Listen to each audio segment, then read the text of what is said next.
Welcome, friends, and thanks for stopping by. Looking back at the way we were, today I wanted to take a look at the life of Joyce Bryant, the Bronze Blonde Bombshell. Joyce was born in 1927 to a large Christian family in California, and at the age of 14, Joyce participated in a nightclub audience performance and sang on top of Old Smoky, where at the end she was offered a 2-week contract at $125 a week. Her mother initially was against her daughter being in show business, but Joyce eventually went on for the next 3 years to perform with the Flournoy Trio, along with an older female chaperone. Her moniker, the Belter, came from her boisterous performances, and she began her solo career when Pearl Bailey got laryngitis and suggested Joyce go on in her place, which she sure did. Her silver hair came out of competition with being on the same bill as Josephine Baker, and not wanting to be outdone by Baker, she painted her hair with radiator paint and donned a silver low-cut gown and a silver floor-length mink. And when she stepped onto the stage, Joyce said, "I stopped everything." Even Josephine was impressed, for after the performance, she sort of smiled and tilted her head as to say, "Touché" to Joyce. The moment was a significant one in Joyce's career. It solidified her trademark look that catapulted her into stardom and marked her as a show-stopping singer, often compared to other entertainers. Bryant was referred to as the Black Marilyn Monroe, but many would beg to differ since Joyce had natural talent and her career was well underway when Marilyn was just learning to become an entertainer at Fox Studios in 1946. So it would thus be more fitting to say that Monroe was the white Joyce Bryant. Walter Winchell, the famous columnist who could make or break one's career with the stroke of his pen, was quoted as saying that Joyce was the voice you'll always remember. She was internationally acclaimed for her 4.5 octave vocal range. Joyce was well respected amongst her peers in the entertainment community. She was well loved, and not a bad word can be found about Joyce. She was the Black Venus. Mr. Johnson's publications was very, very on top of having Joyce on all of their covers. Jet, Hue, Our World magazine, Ebony, and she was even featured in Life magazine. Zelda Wynne Valdez was the designer who created all of Joyce's beautiful gowns. Zelda was the first African-American designer to own her own boutique, Chez Zelda, in Harlem. And she had to often sew Joyce into her dresses just before performing. And Joyce had to be carried onto stage, which is a hoot. Bespoke gowns bringing a new sultry shape to femininity, the fit and flare mermaid shape. It's popular even today in wedding gowns, evening gowns. I even had a mermaid shaped gown in my prom days.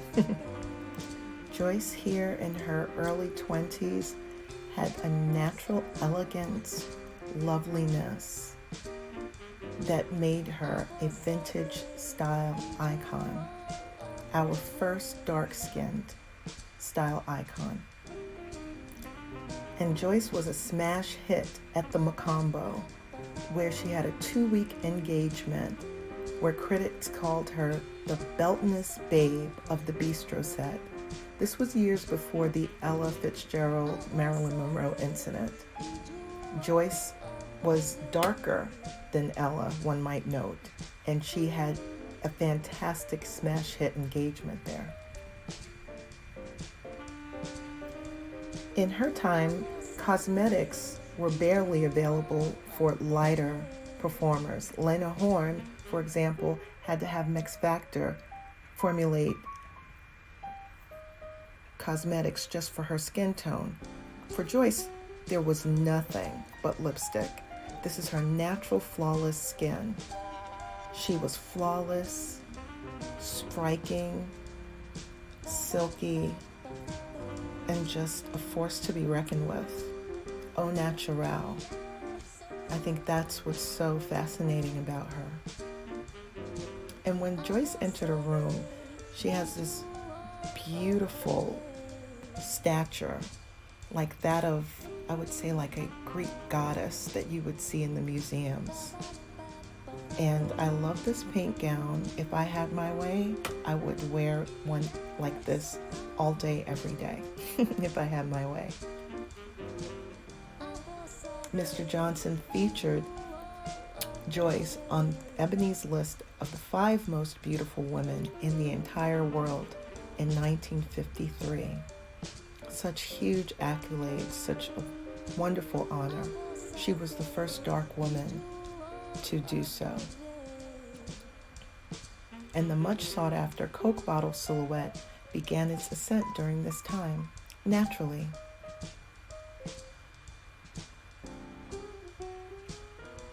Absolutely beautiful. The hourglass. And Joyce was naturally svelte, yet curvy, the original Bronze Bombshell, or Black Venus. Absolutely stunning. And her sparkling, girlish, feminine smile lit up every room she entered. I think that's why she was so loved. She just had this girlish sweetness about her, although she also had a bit of va-va-va-voom. The Bronze Blonde Bombshell. Joyce was the first dark-skinned entertainer given the moniker of Bombshell, like a Mae West, for example. And also, Joyce faced adversity in Miami, but triumphantly played the Miami Beach Club and Casino Royale, although she did face threats from certain groups. She was triumphant. Joyce is in the pantheon of Black glamour icons, and it is well deserved that she is placed there for her natural beauty. These are the photos taken by the famed Harlem Renaissance photographer Carl Van Vechten, which are now in the Museum of Modern Art, the MoMA, in New York City. And of course, Joyce is posed in beautiful 14-karat gold woven Zelda masterpieces. And in a move that surprised many, Joyce became the original drops the mic woman. She took a bow in 1955, having had enough of being pressured into the narcotics world and also not being well looked after by her management.